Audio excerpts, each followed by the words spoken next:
საქართველოს საერთაშორისო პლატფორმის მასპინძელი 5 დღეში თბილისი ევროპის ყურადღების ცენტრში მოექცევა. ქვეყანას საბავშვო ევროვიზიის ჩასატარებლად ემზადება. რამდენიმე თვიანი მოსამზადებელი სამუშაოები ფინალურ ეტაპზეა. სცენაზე 18 ქვეყანა წარდგება. პრესტიჟულ საბავშვო საერთაშორისო კონკურსს ჩვენი ქვეყანა უკვე მეორედ მასპინძლობს. შარშან საბავშვო ევროვიზიის გამარჯვებული 11 წლის ანდრია ფუტკარაძე გახდა. წელს კი საქართველოს პირველი არხის საბავშვო მუსიკალურ პროექტ რანინას გამარჯვებული 11 წლის ანიტა აბგარიანი წარადგენს საკონკურსო სიმღერით Shine Like a Star. დილომში ოლიმპიურ სოფელში სცენა მოწყობილი, დეკორაციები კი აწყობილია. საზოგადოებრივი მაუწყებელი, რომელიც ღონისძიების მასპინძელი და თანაორგანიზატორია, მაყურებელს დაუვიწყარ შოუს პირდება. ხმის მიცემა ონლაინ 12 დეკემბერს ღამის 12 საათიდან უნდა დაიწყოს. 4-ჯერ მოგებული საბავშვო კონკურსი და მზადება ფინალური შოუსთვის, რომელსაც 13 დეკემბერს პირველი არხი პირდაპირ ეთერში გადასცემს. 5 დღით ადრე ორგანიზატორები კონკურსის მონაწილე ქვეყნების დელეგაციებისთვის და კონკურსანტებისთვის სადღესასწაულო მიღებას აწყობს, რომელსაც ჩვენი ჟურნალისტი მარიკა შალიკაშვილი აშუქებს. მას ახლა პირდაპირ ეთერში ჩავთავთ. მარიკა, რა ხდება მიღებაზე? და როგორია მზადება? დიახ, ზუსტად ეს წუთია დაიწყო გახსნის ცერემონიალი, სადაც საზოგადოებრივ მაუწყებლის გენერალური დირექტორი და საქართველოს კულტურის მინისტრი მიმართავენ შეკრებილ დელეგატებს. აქ სასტუმროს პულმანში 200-ზე მეტი დელეგატი არის შეკრებილი, 18-ვე ქვეყნის წარმომადგენლები, რომლებიც საქართველოში 2 დღის წინ ჩამოვიდნენ. დღეს უკვე გაიმართა რეპეტიციის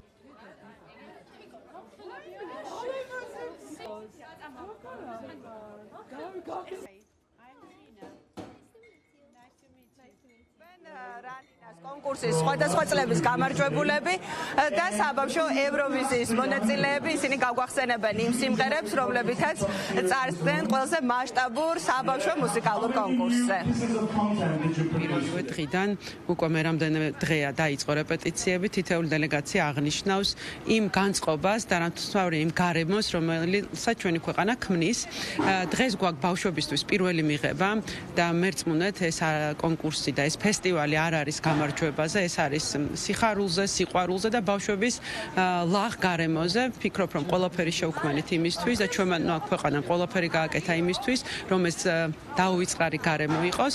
ხელს გვიწყობს ახალი წელი, განწყობა, განათებული თბილისი და ვფიქრობ, რომ ჩვენი ბავშვები, რომლებიც მობრძანდებიან 12-ში და 13-ში დარბაზში და კიდევ უფრო მეტი 70 მილიონამდე ადამიანი, რომელიც დაჯდება ტელეეკრანთან, ამ დაუვიწყარი შოუს ნაწილი გახდება. როგორც გვეკადრება ქართველებს და რაც არ გვეშლება ეს სტუმარ მასპინძლობა, მართლა ძალიან ლამაზი გარემოა, რომ ხიარულა და სადღესასწაულოდ აღნიშნონ ბავშვებმა ამ განსაკუთრებული კვირის და კვირეულის დაწყება საქართველოში, რომელიც რა თქმა უნდა 13 დეკემბერს გრანდიოზული გალა კონცერტით, ფინალით დაგვირგვინდება.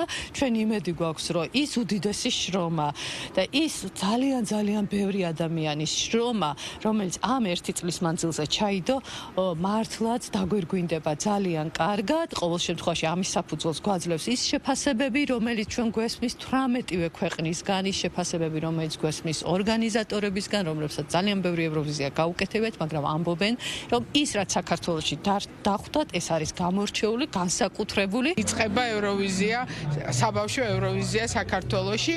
ეს იქნება არაჩვეულებრივი. მათთვის მე ვფიქრობ, რომ დაუვიწყარი დღესასწაული, რომელიც აუცილებლად სანამ ისინი აუცილებლად დიდხანს იცოცხლებენ, მთელი ცხოვრება გაყვება. მუსიკა თავისთავად და ხელოვნება ყოველგვარ საზღვრებს ანგრევს. ეს არის ისეთი სფერო, რომელსაც არ ჭირდება მართლა არც თარგმანი, არც შუამავალი, არაფერი. ისინი იმეგობრებენ და იქნებიან ამ სამყაროს მომავალი. და ისეთივე ნათელები, როგორც ჩვენი რანინელები არიან, მე მჯერა ამის და ყველა მათგანს უსურვებ დიდ წარმატებას.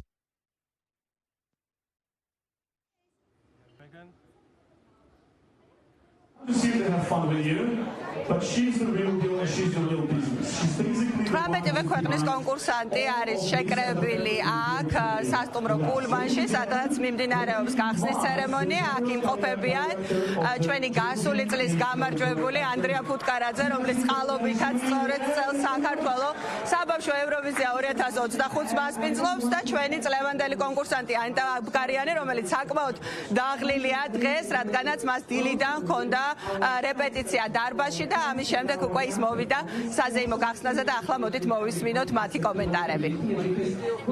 დღეს ძალიან გადატვირთული დღე მქონდა. დილიდან რეპეტიციაზე ვიყავი. ეხლა არის გახსნის ცერემონია და ძალიან მიხარია, რომ ძველი კონკურსანტები ვნახე ევროვიზიაზე და ვიცი, რომ ძალიან კარგ დროს გავატარებთ. დღეს გვაქვს გახსნის ცერემონია. ძალიან მიხარია, რომ ეს ყველაფერი ტარდება საქართველოში.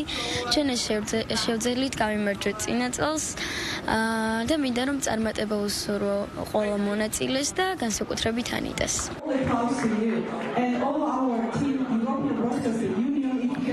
ყველაზე პრესტიჟული საბავშვო მუსიკალური ფესტივალი, საბავშვო ევროვიზია 2025 ტარდება საქართველოს კულტურის სამინისტროს, Starring Georgias და საქართველოს პირველი არხის ორგანიზებით. საქართველოში იმყოფება ევროპის მაუწყებელთა კავშირის საკმაოდ დიდი სტაფი. ისინი აკეთებენ ყველაფერს იმისთვის, რომ 13 დეკემბერს საბავშვო ევროვიზია 2025-ის ფინალი იყოს მართლაც დაუვიწყარი სანახაობა. დღეს დელეგაციებმა აღნიშნეს რეპეტიციის დროს, რომ ისინი არიან ძალიან კმაყოფილები, რომ ყველაფერი მიმდინარეობს გრაფიკის მიხედვით, გამართულად, ტექნიკურად ყველაფერი უკვე არის მომზადებული დაუვიწყარი შოუსთვის, რომელსაც ჩვენ 13 დეკემბერს შემოგთავაზებთ და რა თქმა უნდა საქართველოს პირველი არხი პირდაპირ ეთერში შემოგთავაზებთ ფინალის ტრანსლაციას. მადლობა მარიკა შალიკაშვილი საუბრობდა პირდაპირ ეთერში საბავშვო ევროვიზიის სამზადისიდან.